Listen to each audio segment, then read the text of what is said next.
아까 이제 그래서 이렇게 했는데 말 안 한 게 있네. 우리 저기 요양소에서 여기 이제 그 책임자 있을 거 아니에요? 요양소 책임자. 어딜 가든 다 책임자가 있으니까. 그 요양소 책임자 옆에다 좀 적어두세요. 이 요양소 책임자를 뭐라고 하냐면은 좌수, 별감 이렇게 부릅니다. 좌수하고 별감하고 이렇게 책임자를 부르기도 했었어. 근데 여기 시험에 자주 나와. 그래서 좌수요? 책임자 이름이에요. 책임자. 그래서 좌수와 별감 이런 것들을 둬서 요양소를 관리하게 했습니다. 그래서 좌수와 별감. 그래서 이제 중앙통치기관 했고요. 이제 지방통치기관 했습니다. 자, 군역 가도록 하겠습니다. 이거 조금 어려울 수 있는데 제가 컴팩트하게 할 거예요. 컴팩트하게. 우리가 이제 그 군역은 고려시대 때는 여러분들 5도 양계 각각 군대가 좀 달랐잖아요. 네, 5도 지역에는 주현군, 그 다음에 양계 지역은 주진군 이렇게 돼 있었는데 조선도 크게 다른 건 아니에요. 그래서 중앙군이 뭐냐? 5위입니다. 5위. 초기에 5위. 그러니까 부대가 몇 개라는 거야? 5개 부대가 있다는 거고, 여기는 대부분 어떻게 하냐면은 직업군인적 성향이 강합니다. 그래서 여기는 5위 군인들 중에서 상비군적인 성격을 가지고 있는 애들을 뭐라고 불렀냐면은, 이것만 외울게요. 갑사라고 했어요. 갑사. 지역군이 갑사라고 불렀어. 갑사. 수도에 있으면서 군역 업무를 맡는 친구들 갑사라고 불렀었는데, 직업군인들은 이제 5위로 여러분들 정리해 두시면 되겠고요. 지방군 같은 경우에는 영진군이라고 불렀었는데, 영진군 사람 이름 같죠? 영진군 이렇게 하는데 병영과 수영이 있었습니다. 그러니까 영진군 중에 2개 종류가 있는데 병영과 수영. 근데 이거 너무 어렵지 않아. 병영은 육군적 성향, 육군. 그럼 수영은 해군적 성향, 이거예요. 네. 영진군 안에 이렇게. 그렇죠. 병영과 수영으로 나눠지는 거지. 그리고 여기는 약간 일반 평민들이 돌아가면서 이제 군대 복무하는 약간 느낌이고요. 잡색군은 외우지 마시고 넘어갑니다. 그래서 여기는 중앙군은 5위, 지방군은 영진군. 그리고 직업군인 중에서 제일 유명한 그 이름 직업군인이 뭐다? 갑사. 여기는 수영과 병영으로 나눠져 있다는 거, 그 정도만 보시면 됩니다. 끝이에요. 자, 그런데 군대는 그러면은 어떻게 가느냐? 지금 우리나라는 군대를 어떻게 가죠? 병무청에서. 네, 병무청에서 여러분들이 이제 20살이 되잖아요. 그러면 이제 호랑이가 강한 육군, 강한 친구 이러면서 그 봉투에 있어요. 그럼 이제 그거를 본 민재가 과광, 드디어 이제 나 가는구나 이러면서 왠지 마음속에 뿌듯함도 생기거니와, 그러니까 두려움도 생기죠. 내가 대한민국의 진짜 남자가 되었구나 라는 뿌듯함과 군대 가기 싫다라고 하는 두려움과. 그래서 가가지고 이제 병무청 가가지고 신체 검사 받잖아. 가가지고 키 130 뭐 이러면서, 그죠? 그냥 몸무게 뭐 150 막 이러면서, 이거 회합제인데 고혈압 막 뜨고, 눈 뭐 시력 0.5 막 이렇게 뜨거든요. 그 군대 갈까요 안 갈까요? 갑니다. 무조건 가요. 요새는요 군대 웬만하면 다 갑니다. 왜냐면 병력 자원이 너무 줄어들어가지고 웬만하면 갑니다. 뭐 민재 뭐 몸 안 좋은 데 없죠? 심장이 아파요. 심장이 아파요? 네. 훈련 받다가 이러면서, 그죠? 그래서 그렇게 가가지고 몇 년 동안 복무합니까? 저 때까지는 2년이었어요. 근데 지금 1년 10개월인가? 그럼 줄지 않았나? 1년 8개월이야? 꿀이네 군대. 그리고 그 군인들한테 뭐도 줘요? 월급도 주죠. 월급도 요새 100만 원 가까이 넘게 주더만. 나 때 얼마인 줄 알아? 월급이? 병장이 8만 원이었어. 나를 8만 원에 한 달 동안 부려먹어. 그때 물가 지금하고 비슷했어요. 제가 군대를 언제 갔냐면 2004년에 갔으니까. 그래? 뒤들 태어나기 전이야? 그래서 이제 군대에서 복무하고 나면은 나중에 끝나서 뭐 합니까? 예비군에 이제 들어가잖아요. 예비군. 그래서 1년에 한 번씩 뭐 받고 와요? 교육 받고 오잖아. 예비군 훈련 받고 교육 받고 오고. 그 다음에 예비군도 끝나면 이제 뭐다? 민방위도 끝나면 이제 안 하지 이제 아무것도. 네. 이제 저도 이제 민방위 거의 끝나가거든요. 왜? 자. 너 계속 내 나이 갖고 디스할 거야. 나이 몇 살임? 말하면서. 자, 우리나라는 이제 군역이 이제 그렇게 이루어지는데, 여기는 이제 어떻게 되느냐? 여기는 양인 계병이 원칙입니다. 양인 계병. 이게 무슨 말이냐? 양인이라면은 무조건 군대에 뭐 한다? 간다. 그럼 양인이 뭐냐? 노예 제외하고 천민 제외하고 다 양인이에요. 그 누구나 군복무를 해야 된다고. 그래서 어떤 방식으로 하냐면은 16세부터 60세까지의 남자는 무조건 군역 대상입니다. 아니 군대를 몇 년을 가는 겁니까? 방법이 따로 있죠. 어떻게 하냐면 저희가 여기서부터 중요해. 그냥 흐름만 아세요. 외우라는 소리 아니에요. 외우는 건 제가 나중에 알려드릴게요. 처음에는 초기에는 봉족제라는 것으로 운영됐어요. 봉족제. 이해만 해. 외우지는 마. 봉족제로 운영이 됐었는데 뭐냐? 모든 남자들이 16세부터 60세까지 군대를 간다고 하지만 실제 그렇지가 않았다고. 왜냐하면 군대에 가면 창도 있어야 되고 그 다음에 그 복장도 어떻게 해야 됩니까? 갖춰 입어야 되고 그 다음에 거기서 또 밥도 먹어야 되고 이렇잖아요. 지금은 우리나라에서는 세금을 통해 가지고 그걸 모두 다 지원해 주고 있잖아. 근데 이때는 그렇게 안 했다고. 어떻게 하느냐? 정군이라 그래 가지고 얘는 군대를 가는 애야. 그러니까 민재가 집이 가난해. 때울 수 있는 게 몸밖에 없어. 그러면은 주황이는 집이 또 부자야. 근데 둘 다 양인이야. 주황이 군대를 안 간다고. 왜냐?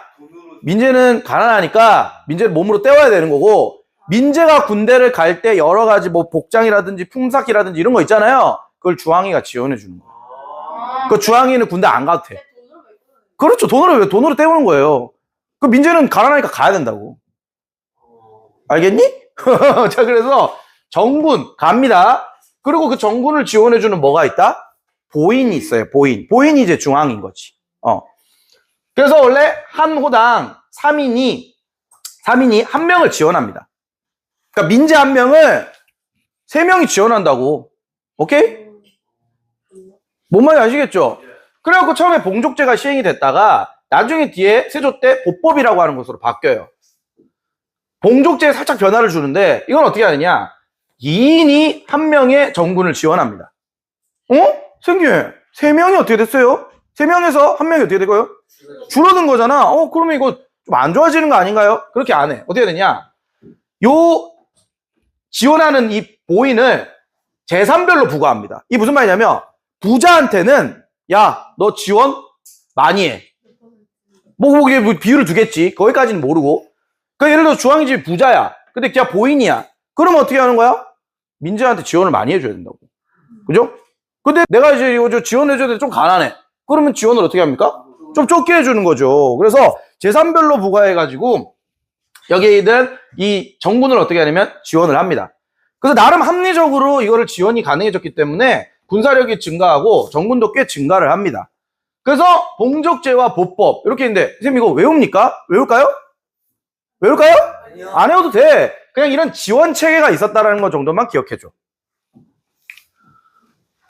근데 조선이요 1392년에 만들어져서 나중에 큰 전쟁을 겪는 1592년까지 약 200년 동안 나름 태평성대였어요. 나름 태평성대.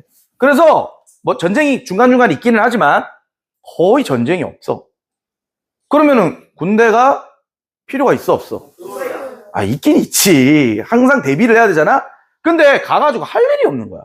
실제로 국경지역 제외하고는 여진족이 있는 압록강과 두만강변 제외하고는 전쟁이 없으니까 할 일이 없어.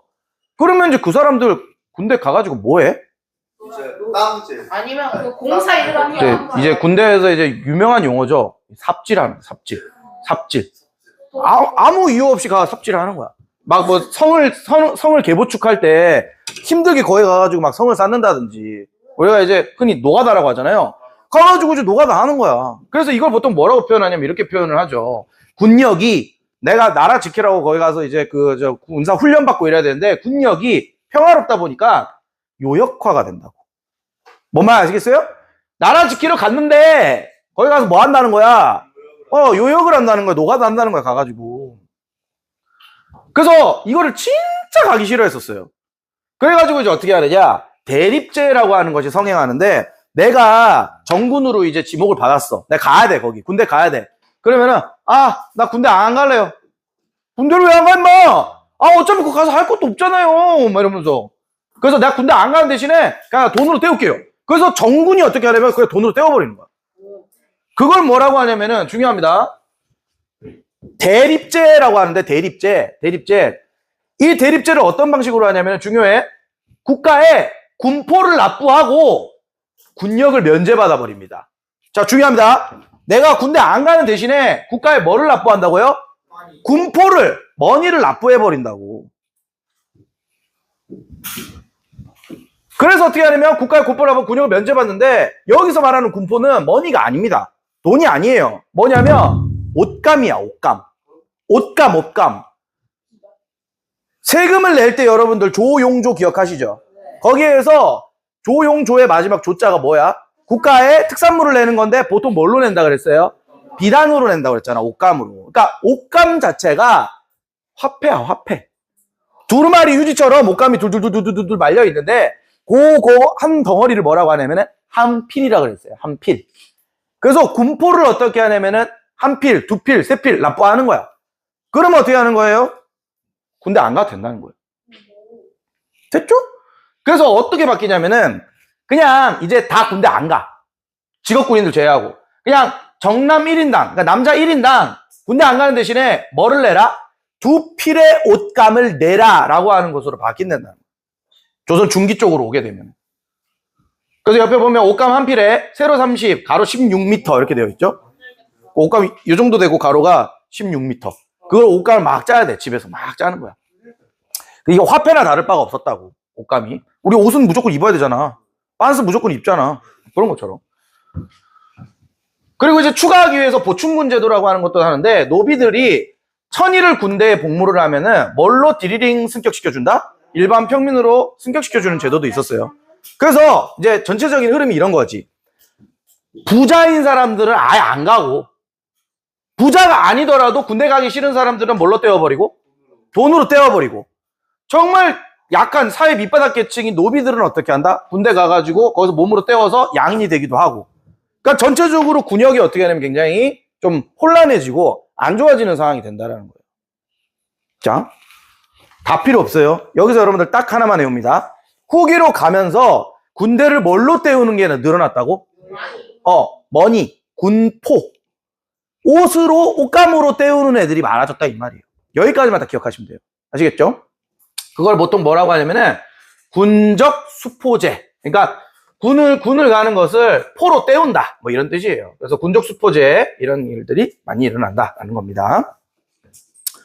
됐죠? 네. 그리고 이렇게 군대를 만들어 놓고 전략 전술이 어떻게 되느냐? 이 전략 전술이 이제 전쟁이 만약 일어났다. 그러면 이제 어떤 방식으로 이제 싸우느냐인데 별거 없어요. 진관체제라는 게 있고 재승방략체계라고 하는 게 있는데, 진관체제는 뭐냐면 군사 요충지, 그러니까 적들이 쳐들어올 만한 곳에 성을 쌓고 그걸 이제 진이라고 하는데, 그 진을 방어하는 지역 방어 전술을 뭐라고 하냐면 진관체제라고 그래요. 그러니까 쉬워. 진이 있어. 적들이 쳐들어와. 왜군 놈들이 쳐들어와. 그러면 그 안에서만 방어하는 거. 그거 누가 방어해요? 시민들이 방어하겠지. 그러면 그 지역 방어 체제를 진관체제라고 합니다. 근데 이게 안 좋은 점이 있어. 소규모 병력들이 노락질하러 왔었을 때는 이게 가능해. 근데 예를 들어서 막 5만 명씩, 4만 명씩 왜구들이 대군으로 쳐들어와. 그러면은 성 부셔지고 다 각계격 파당한단 말이야. 그죠? 그래서 만약에 대군이 쳐들어온다. 그러면은 이걸 방어하려면 군대가 많이 모여야 되잖아. 그래서 나중에 어떻게 바뀌냐면은 재승방략 체계로 바뀐다고. 뭐냐? 어느 한 지역에 전쟁이 터졌어. 그럼 어느 한 지역에 그 주변에 있던 고을에 있는 병력들이 싹 다 한 곳으로 어떻게 합니까? 집결을 하는 거예요. 집결. 그래서 수만 명이 모여. 남자들이. 그러면 그걸 지휘해줄 지휘관이 필요하잖아. 그 지휘관은 중앙에서 파견시켜줘요. 이순신을 파견한다. 권유를 파견한다. 이런 느낌인 거지. 그래서 강대 강으로 빵 하고 붙을 수 있게 만든 게 뭐냐면은 재승방략 체계. 이거 현재 뭐하고 비슷하냐? 예비군하고 똑같죠. 여러분들 잘 모르시죠? 네. 북한이 쳐들어왔어요. 예. 온 동사무소에서 뭐가 울린다? 사이렌이 울려요. 이런 소리 나옵니다. 그럼 은성이 뭐야? 이럴 거 아니야. 은성이 막 쫄아가지고 눈 동그래져가지고 공습경보 예비군들은 집합하십시오. 이런다니까? 그럼 예비군들이 누군데? 너가 아빠들. 왜 나만 거기 가야 돼? 누가 아빠들 다 예비군 가야 돼. 예비군요? 한 40살까지인가? 어쨌든 다 가야 돼, 여러분들. 왜냐하면 여러분들 아빠들은 다 어디 갔다 왔어? 군대 다 갔다 오셨잖아. 그거 가야 된다니까? 가야 된다니까. 그래서 남자들이 싹 다 모여. 모여가지고 어떻게 하냐면 이제 전쟁터로 나가는 거예요. 나도 가지, 물론. 다 가십니다. 그래서 그런 체계인데, 전쟁이 터지면 한 곳에 싹 다 모여가지고 국가가 보낸 장수, 장군의 지도를 받는 거. 이걸 뭐라고 하냐면 재승망약 체계라고. 그러니까 조그만한 지역에 모여가지고 그 지역을 딱 방어하는 거는 진관체제. 거기 있는 사람들이 싹 다 모여가지고 한 방에 빡 붙는 거는 재승망약 체계. 이렇게 돼 있다는 거지. 자, 이거 조금 어렵죠? 다시 정리합니다. 중앙군, 5위, 지방군, 영진군. 자, 됐죠? 그 다음에 중앙군에서, 그 군대에서 좀 잘 나가는 사람들, 그런 사람들 뭐라고 불러요? 갑사. 예, 그 다음에 지방군은 육군과 수군으로 나눠지는데, 어떻게? 병영과 수영, 이렇게 나눠진다라는 거죠. 양인 계병이 원칙입니다. 16세부터 60세까지 남자는 무조건 가야 돼요. 그리고 원래 봉족제, 보법 뭐 이렇게 돼 있었는데, 최종적인 형태는 전쟁이 안 터지니까 군대 갈 이유도 없다는 거야. 그래서 군대 안 가는 대신에 1년에 옷감을 몇 필 낸다? 2필 낸다는 거, 2필. 예. 그래서 그게 세금을 계속 내는 방식으로 간다. 그리고 보충군 제도라고 하고 있는데, 이거는 노비가 1000일 동안 열심히 군복무를 하면 뭘로 만들어준다? 양인으로 만들어준다. 전술 자체는 어떻게 돼 있다? 진관체제하고 재승방역 체계로 나오는데, 진관체계는 지역방어. 그 다음 재승방역 체계는 전쟁이 터지면 예비군적 성격이 싹 다 모여가지고 어떻게 한다? 중앙에서 보낸 그 장수의 지휘를 받는다. 이렇게 정리합니다. 군역제도 상당히 어렵습니다, 이해하기가. 자, 그 다음에 이제 교통통신제도인데, 교통통신제도는 크게 3가지 정도가 있습니다. 뭐가 있냐면, 봉수제도, 그 다음에 역참제, 조은제도. 요거 3개가 있는데요. 다른 거 없어. 봉수제도는 뭐냐면 이게 봉수제도야. 호잉? 봉화 올리는 거. 그래서 5개의 봉화가 있는데, 산 위에 어떻게 하냐면 이렇게 다 설치가 되어 있어요. 그래서 외구가 쳐들어왔어. 그러면 여기 봉화에다가 뭐 어떻게 합니까? 불을 올리는 거야. 그래서 1단계부터 몇 단계까지 있어? 5단계까지 있어요. 1단계, 적들이 수상하다. 2단계, 적들 오고 있다. 3단계, 상륙했다. 4단계, 전투 벌어지고 있다. 5단계 끝났다. 졌다. 뭐 이런 식으로. 그래서 위기 상황 때마다 봉화의 개수를 올려가지고 이거를 이제 표시하는 거지. 그러면 산 위에, 저쪽 산 위에 봉화가 올라와. 그럼 이쪽 산에서 봉화를 피워. 또 저쪽 산에서 봉화를 피워. 그래갖고 릴레이로 막 가는 거예요. 옛날에 이제 전화가 없으니까 이런 방식으로 이제 사용을 했다는 거죠. 통신수단입니다. 그리고 이제 역참제가 뭐냐? 우리 옛날에 그 몽골 할 때 배웠었죠. 역참이 뭐였어? 왕의 메시지를 빠르게 전달하기 위해서 말이 막 달려. 말이 막 달리다가 말이 어떻게 합니까? 지치잖아요. 그러면 역에 가가지고 말을 어떻게 한다? 갈아타고 다시 와, 갈아타고 와, 이렇게 한다 그랬잖아. 그래서 말을 통해서 어떻게 해야 돼요? 막 달려가지고 이걸 전달하는 걸 뭐라고 하냐면 역참제. 옛날에 이제 이렇게 불렀었거든. 파발이라고. 파발을 띄워라. 뭐 이런 표현 쓴단 말이에요. 그래서 메시지 전달을 하는 용도로 사용했던 게 뭐냐면 역참제였다. 그러니까 이거는 연기가 가는 거고요. 역참제는 사람이 가는 거죠. 사람이. 그죠? 네. 그래서 이런 식으로 통신을 했었고, 그 다음 이제 세금 옮기는 것 중에서 가장 중요한 게 뭐냐면은 바로 이겁니다. 배입니다. 지방에서 만들어진 세금을 어디에다가 싣는다? 예, 무조건 거의 배에다 실어요. 왜 육지로는 안 갈까, 조선은? 우리나라의 70%가 산지이므로.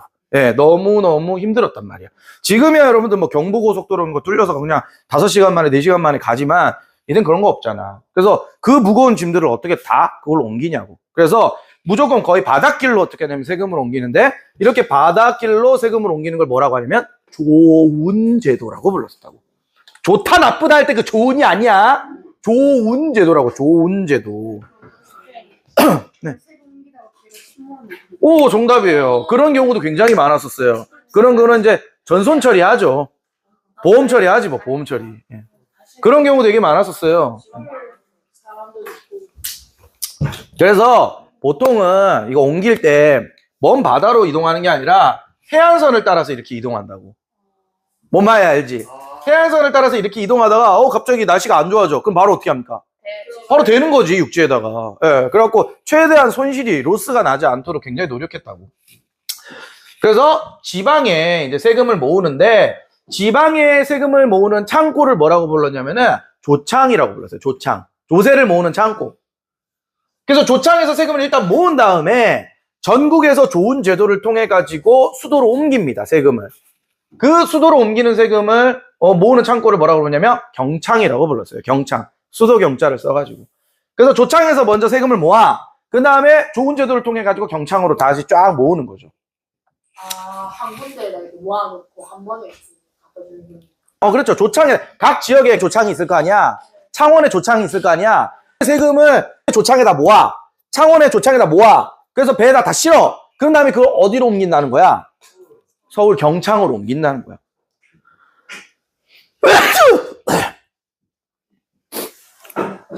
가지가지 하죠. 네. 자, 그래서 그렇고요.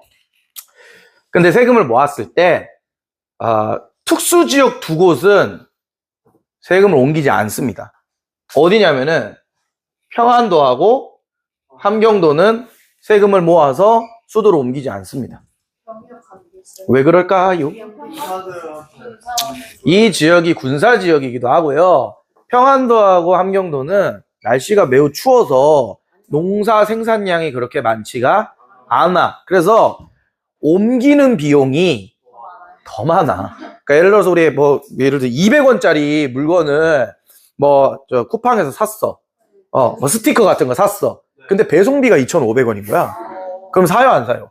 안 사지. 그러니까 여러분들 발품 풀어가지고 저기 어디가 다이소 같은 데 가 사지. 뭐하러 그걸 시킵니까? 그래서 이걸 보통 뭐라고 하냐면 배보다 배꼽이 크다 이렇게 보통 표현하잖아. 그래서 여기는 군사 지역인 것도 있고 그다음에 세금도 잘 안 나고 또 사신들이 많이 들어오는 지역이기 때문에 여기에서 나온 세금은 사신 접대 비용이나 아니면 군사 비용으로 활용해서 이 지역을 보통 뭐라고 하냐면 옮기지 않고 남는 지역이다 그래가지고 남을 잉 써가지고 뭐라고 부르냐면은 잉유지역이라고 그래요. 잉유지역. 남을 잉. 은성이 같은 사람을 뭐라고 합니까? 잉여인간 이렇게 부르잖아요. 잉여인간이 뭐야? 쓸데없는 남는 인간이라는 뜻이란 말이에요. 그 남을 잉자예요. 남을 잉자. 네. 잉여생산물 그렇죠. 좋습니다. 네. 잉여인간이라고 부르잖아요. 잉여인간. 유명한 그 영화 대사에 나오잖아요. 말죽거리 잔혹사에서 남자 주인공인 그 권상우가 시험을 잘 못 쳤어. 시험 망쳤어. 그러니까 공부 잘하다가 갑자기 막 전교 꼴찌 비슷하게 해가지고 성적표를 받아온 거야. 그러니까 아빠가 뺨 때리잖아요.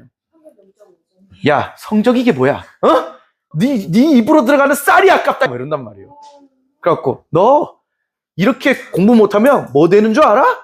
잉여인간이야, 잉여인간. 인간 쓰레기 되는 거라고 아빠 막 뭐라고 하거든. 그러니까 이제 반항한단 말이야. 은성이처럼. 공부 안 할게요! 이러면서 때려칠게요! 자, 그래서 잉유지역입니다. 잉유지역. 남는 지역이에요. 그래서 국방비용이나 사신 접대비용으로 사용한다. 정리하자면 교통통신제도 세 가지 있는데 불 피우는 거, 봉화, 봉수제도, 그 다음에 이제 말 달리는 거, 역참제도, 그 다음에 이제 세금은 조창에 모았다가 어디로 보낸다고요? 경창으로 보낸다니까. 근데 어디는 걷어가지고 안 보내요. 함경도하고 평안도는 안 보낸다고. 잉유지역이라고, 잉유지역.